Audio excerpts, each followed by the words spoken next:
예, 안녕하십니까. 이번 시간은 우리가 8장하고 9장에 나오는 문제들 중 4번부터 풀어보도록 하겠습니다. 자, 시장 베타에 대한 설명 중 틀린 것은 그랬는데요. 1번, 시장 위험의 척도로 시장 베타를 사용하는 것이 일반적이다라고 했습니다. 시장 위험의 척도. 여기서 이제 베타가 나왔다라고 하는 것은 결국은 이제 증권 시장선으로 넘어왔다라는 건데요. 우리가 이런 걸 우리는 증권 시장선이라고 하죠. 그래서 SML이 바로 증권 시장선입니다. 증권 시장선은요. 개별 자산의 기대 수익률 ERI와 개별 자산의 기대 수익률과 그 다음에 베타 체계적 위험이죠. 체계적 위험과의 관계를 나타내는 선이라고 보실 수가 있겠습니다. 그래서 이제 위험의 척도 자본시장선에서는 이제 그 포트폴리오의 위험 시그마 P로서 위험의 척도로 삼았지만 증권시장선에서는 포트폴리오의 위험이 아니라 베타라고 이렇게 이야기를 할 수가 있겠습니다. 그래서 보기 1번 시장 위험의 척도로 시장 베타를 사용을 하는 것이 맞습니다. 자, 2번 시장 포트폴리오 베타는 1이다라고 했는데 그 베타가 만약에 1이라고 한다면요. 그 시장하고 이제 똑같이 움직인다라고 볼 수가 있겠습니다. 그래서 그 시장 포트폴리오라고 했거든요. 예, 그러니까 시장 포트폴리오 베타라고 했으니 베타라고 하는 의미가 결국 이거예요. 베타라고 하는 의미는 그 시장의 기대 수익률과 그 다음에 개별 자산의 기대 수익률 간의 그 어떤 관계를 나타내는 게 바로 베타라고 보시면 되고요. 이 관계가 만약에 2라고 한다면 시장이 10% 변화하면 개별 자산은 20% 변한다라는 그런 뜻이거든요. 그런데 베타가 1이다라고 했는데 시장 포트폴리오 베타가 1입니다. 그러니까 시장 포트폴리오, 즉 시장의 포트폴리오가 10% 변하면 시장의 포트폴리오는 몇 퍼센트 변하겠느냐? 시장이 10% 변하면 시장은 몇 퍼센트 변하겠느냐? 당연히 똑같은 거니까 똑같이 변하겠죠. 그러니까는 1이 될 수밖에 없다라는 겁니다. 자, 2번도 맞는 이야기라고 볼 수가 있고요. 무위험 자산의 베타는 1이다. 여러분 이제 베타라고 하는 것은 체계적 위험이죠. 그래서 체계적 위험인데 이 무위험 자산 같은 경우는 위험이 없는 자산이잖아요. 근데 위험이 없는데 체계적 위험이 1이다. 그건 말이 안 되는 거죠. 그래서 무위험 자산의 베타는 1이 아닙니다. 어쨌든 위험한 자산이 아니므로 무위험 자산이므로 베타는 뭐 0이다 이렇게 이야기를 할 수 있겠습니다. 1이 아니고요. 자, 그래서 4번의 답은 3번이라고 보실 수가 있겠습니다. 4번 시장 베타는 시장 포트폴리오의 수익률이 변동함에 따라 해당 자산의 수익률이 얼마나 민감하게 반응하는지를 측정한다라고 했는데요. 우리가 이 증권시장선을 나타내는 식이 있죠.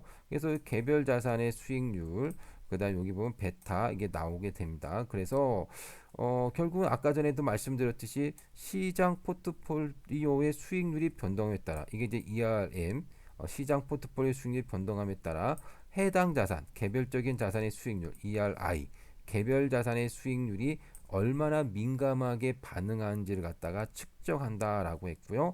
그게 바로 이제 베타라고 보실 수가 있고요. 이 베타라고 하는 것은요, 결국은 증권시장선에서의 그 관계식을 나타내는 겁니다. 관계를 나타내는 거죠. 시장의 수익률과 개별 자산의 기대 수익률의 관계. 그래서 이 관계식이 얼마냐에 따라 가지고요. 그 민감도를 나타낸다라고 보실 수가 있겠습니다. 그래서 베타가 만약에 2라고 하는 것은요. 시장이 10 정도 변하면 10% 변하면 개별 자산은 그 두 배인 20%가 변한다라고 볼 수가 있겠죠. 예. 근데 만약에 베타가 0.5라고 한다면 시장이 10% 변할 때 개별 자산의 수익률은 그 50%인 5%밖에 안 변한다라는 겁니다. 그러니까 베타가 크면 클수록 그만큼 민감도가 크다. 이렇게 보실 수 있겠습니다. 자, 이렇게 4번을 같이 한번 풀어봤고요. 그 다음에 5번을 보도록 하겠습니다.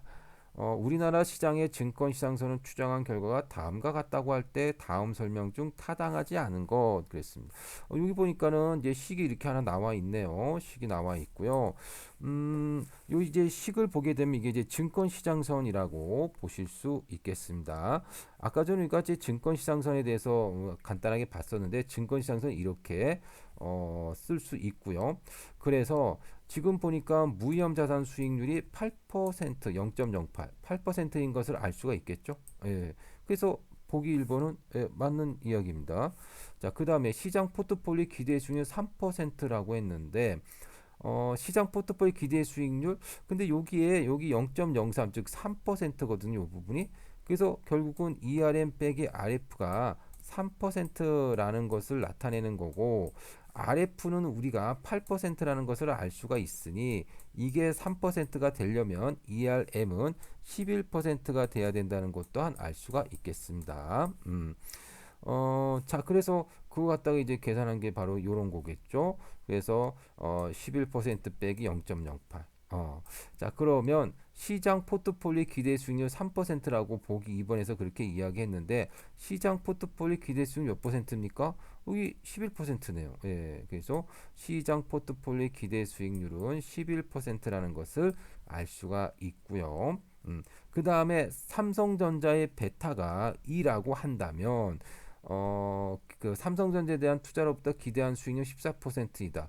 그래서 우리가 이 식에다 그냥 넣어보면 됩니다. 그래서 베타가 2라고 했으니 만약에 삼성전자의 기대 수익률 구하는 식이라고 한다면 삼성전자는 베타가 2라고 했으니 베타 대신에 2를 갖다 이렇게 집어넣으면 되는 거죠. 예. 그래서 이렇게 집어넣고 계산을 하면 되는 겁니다. 그래서 이거 갖다가 계산을 해보게 되면 14%가 나온다는 것을 알 수가 있고요. 따라서 보기 3번은 맞는 이야기입니다. 자, 그 다음에 4번. 이 증권시장선의 기울기는 3%이다. 기울기는 3%이다. 라고 했는데, 여기서 이 증권시장선의 기울기를 나타내는 게 이게 바로 ERM 빼기 RF가 이제 어떻게 보면 기울기라고 볼 수가 있겠죠. 우리가 증권시장선을 보게 되면 그 X축이 베타고 Y축이 ERI가 되겠죠. 그 다음에 요거 갖다가 이제 그 증권시장에서 그리게 되면 요 기울기를 나타내는 것이 바로 ERM 빼기 RF라고 볼 수가 있습니다. 요게 얼마였습니까? 예, 3%라고 볼 수가 있겠습니다.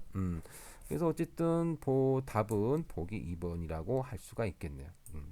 자, 그 다음에 6번을 보도록 하겠습니다. 평균과 분산을 구하는 이유는 무엇입니까? 평균과 분산을 구하는 이유는요, 간단하죠. 그래서 기대 수익률과 이염을 갖다가 알기 위해서 우리가 구하는 거고, 기대 수익률은 평균을 가지고 우리가 구하고, 그 다음에 이염이라고 하는 것은 분산 혹은 뭐 표준 편차를 구해서 우리가 이염을 갖다가 구할 수 있습니다. 그래서 평균과 분산을 구하는 이유는요, 바로 기대 수익률과 이염을 구해서 그것을 바탕으로 어떤 자산에 투자할지를 갖다가 결정하기 위해서 그래서 보기 3번이 답이 되겠습니다. 자, 7번. 재무경제 이론에서 가장 합리적인 투자자로 볼 수 있는 것은 여기 보니까는 가장 합리적인 투자자는 우리가 뭐 다 알고 있듯이 이제 보기 1번이겠죠. 이염 회피형 투자자가 가장 합리적인 투자자라고 볼 수가 있습니다. 우리가 이제 무차별 곡선을 그려보게 된다면 이염 회피형 투자자 같은 경우는요, 이제 부가 커질수록 이런 어떤 모양이 됩니다. 그래서 처음에는 똑같이 이렇게 부가 요만큼 커졌을 때는 효용이 이만큼 늘어나지만 똑같은 자산을 계속해서 소비함으로 인해 가지고 그때 느끼는 효용이 점차적으로 작아진다는 것을 느낄 수가 있습니다. 그래서 이런 게 바로 이제 합리적인 투자자라고 볼 수가 있지만 이염 선호형은 이렇게 그려지는 것이 바로 이염 선호형이죠. 그다음 이염 중립형은 이렇게 직선의 형태로 나오는 거죠. 그래서 이런 사람들은요, 합리적이지 않은 투자자라고 보고 있습니다. 그래서 투자 이론을 전개할 때 이런 사람들은 제외시키고 우리가 위험 회피형 투자자만을 대상으로 투자 이론을 전개한다라고 볼 수가 있겠습니다.